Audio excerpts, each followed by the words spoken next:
रुख हैं दुनिया ते साए डिठे, मजा नहीं कोई बोर्ड दी छां जिहा।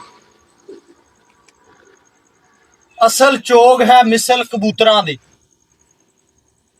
खचरा पंछियां चों नहीं कोई कां जिहा। मर जाए मां ते बच्चियां नूं पालदी ए, दुध नहीं जहान ते गां जिहा। जे दुश्मन मिले उजाड़ दे विच, जोर नहीं फिर अपनी बांह जिहा। कालीदास सब रिश्ते मतलबां दे, साख नहीं जहान ते मां जिहा। ਜਿਹੜੀ ਬੋੜ ਦੀ ਛਾਂ ਨਾ ਉਹਦੇ ਵਰਗੀ ਠੰਡੀ ਛਾਂ ਕਿਸੇ ਰੁੱਖ ਦੀ ਨਹੀਂ।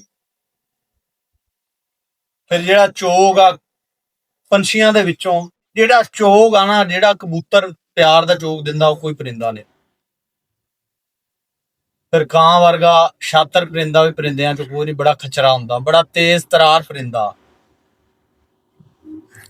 ਬੱਚਿਆਂ ਦੀ ਮਾਂ ਮਰ ਜਾਵੇ ਨਾ, ਬੱਚੇ ਪਾਲਣੇ ਪੈ ਜਾਣ, ਫਿਰ ਉਹ ਗਾਂ ਦੇ ਦੁੱਧ ਤੇ ਪਲਦੇ ਆ। ਮੱਝ ਦਾ ਦੁੱਧ ਬੱਚਿਆਂ ਨੂੰ ਪਚਦਾ ਨੇ, ਉਹ ਫਿਰ ਗਾਂ ਦਾ ਦੁੱਧ ਜਿਹੜਾ ਹੈ ਨਾ, ਉਹ ਬੱਚਿਆਂ ਵਾਸਤੇ ਬੜਾ ਅੱਛਾ ਹੁੰਦਾ।